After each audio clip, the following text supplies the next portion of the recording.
আপনারা দেখছেন বার্তা এক নজর। ধর্মঘটের সিদ্ধান্ত থেকে সরলেন বাস মালিকরা। সেপ্টেম্বর পর্যন্ত সময়সীমা বেঁধে দেওয়া হলো। বৃহস্পতিবার থেকে 3 দিনের ধর্মঘটের সিদ্ধান্ত থেকে সরলেন বাস মালিকেরা। তবে এখনই প্রত্যাহার নয়, সেপ্টেম্বর পর্যন্ত সিদ্ধান্ত স্থগিত রাখা হয়েছে। দাবি পূরণ না হলে 1 সেপ্টেম্বরের পর বড় কর্মসূচি নিতে পারেন বাস মালিকেরা। পুলিশি জুলুম সহ একাধিক বঞ্চনার প্রতিবাদে আগামী 22 মে থেকে 24 মে পর্যন্ত টানা 3 দিন পরিবহন ধর্মঘটের ডাক দিয়েছেন পরিবহন ব্যবসায়ীরা। তাদের দাবি পূরণে মঙ্গলবার পরিবহন ব্যবসায়ীদের সঙ্গে বৈঠকে বসেছিলেন পুলিশের কর্তারা। তবে বৈঠক থেকে কোনো সমাধান সূত্র বের হয়নি বলে দাবি করেছিলেন বাস মালিকদের সংগঠনের কর্তারা। পরিবহন মন্ত্রী স্নেহাশিস চক্রবর্তী বলেন যে ধর্মঘটের মাধ্যমে সমস্যার সমাধান হয় না। মূলত দুইটি সংগঠন ধর্মঘট ডেকেছিল। আজ লালবাজারে কলকাতা পুলিশ কমিশনারের উপস্থিতিতে সংগঠনের মালিকদের নিয়ে মিটিং হয়েছে। তাদের যে দাবিগুলি ছিল সেগুলি আমরা মেটাতে সক্ষম হয়েছি। আমরা তাদের বোঝাতে সক্ষম হয়েছি যে বাসের বয়স তাদের স্বাস্থ্যের উপর হওয়া উচিত। আর এটা নিয়ে কোর্টে আপিল হয়েছে। আগামী 3 মাস সংযোগ পোর্টাল চালু থাকুক। 3 মাস পর আবার আলোচনায় বসে এটা সমাধান আমরা করব। মাঝে মাঝে মিটিং হবে। বাস সংগঠনগুলোর কাছে আমরা অনুরোধ জানাচ্ছি যে ড্রাইভার কাউন্সেলিং করুন যাতে রোড অ্যাক্সিডেন্ট কমে। আমি ধন্যবাদ জানাচ্ছি যে আপনারা ধর্মঘট থেকে সরে এসেছেন। আসুন আমরা সবাই মিলে রাজ্য পরিবহন ব্যবস্থাকে সচল রাখি। যা সমস্যার মধ্যে আছে সেই সমস্যাকে আলোচনার মধ্যে দিয়ে আমরা সমাধান করি।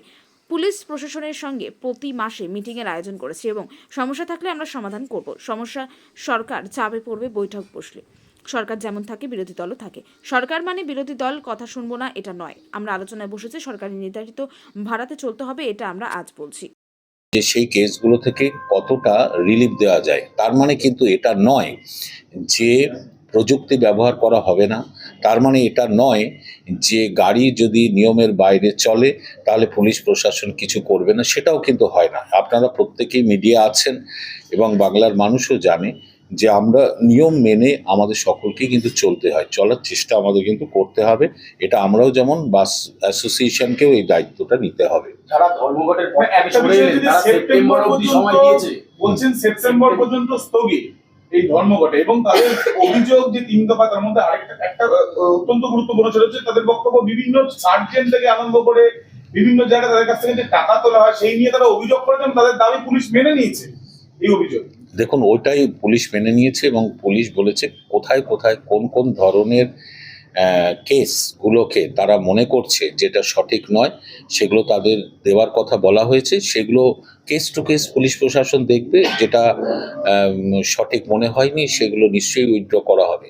এটা নিয়ে কোনো সন্দেহ নেই। আমরা অযথা অন্যায্যভাবে কোনো বাস মালিক, কোনো বাস ড্রাইভারকে আমরা হ্যারাস করা এটা সরকারের উদ্দেশ্য নয়। কারণ আমরা চাই বাস সার্ভিস স্মুথলি চলুক এবং যাতে সাধারণ মানুষ তার বাস পরিষেবাটা পায়। সরকার চাপে পড়েই শেষ পর্যন্ত বৈঠকে বসতে রাজি হলো, কারণ এর আগে 19 তারিখ লাগাতার বৈঠক, গোটা দিন 20 তারিখ ও 11টা থেকে বৈঠক। বিরোধী রাজনৈতিক দল বলছে যে এবার সরকার চাপে পড়েছে তাই এবার বসছেন। দেখুন, বিষয়টা হচ্ছে যে একটা সরকার থাকে এবং একটা বিরোধী দলও থাকে।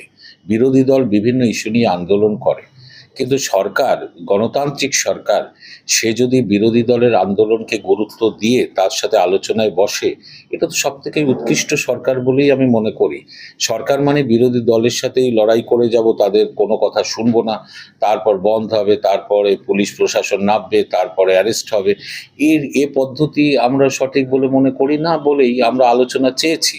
যারা ধর্মঘট ডেকেছিলেন তাদের সঙ্গে কত বাস আছে, কি আছে, আমরা ওর দিকে যেতে চাইনি। আমরা চেয়েছি এটাই যে কিছু মানুষ, কিছু বাস মালিক, কিছু বাস অ্যাসোসিয়েশন যেহেতু ধর্মঘট চেয়েছে এবং তারা যে দাবিগুলো করেছে সেই দাবিগুলোর মধ্যে কিছুটা ন্যায্যতা তো অবশ্যই আছে, এটা পুলিশ প্রশাসন সহ আমরাও মনে করি।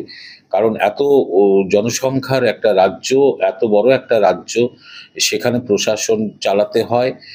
এখনও আমরা প্রত্যেকে কিন্তু প্রতিটি মানুষ এই জায়গায় পৌঁছয়নি যে আমি ঘড়ির কাঁটার মতো প্রতিটি সেকেন্ড মেনে আমি আইন কানুন মেনে আমাকে পথ চলতে হবে, সেটা হয় না বলেই এত দুর্ঘটনা ঘটে। এখন আমাদের উদ্দেশ্য তো দুর্ঘটনা যাতে কমে যায়, যাতে নিয়ম নীতি মেনে সঠিক কাগজপত্র নিয়ে গাড়ি চলাচল করে, আমরা সেটাই চাই। তাহলে আমাদের ফাইনও করতে হয় না, ধরতেও হয় না। আমি খুশি হব সেই দিন যেদিন পুলিশ প্রশাসনকে কোনো গাড়িরকেই আর কোনো কেস দিতে হবে না। অর্থাৎ সেদিন আমরা বুঝবো আমরা প্রত্যেকেই আপ টু ডেট হয়ে গিয়েছি।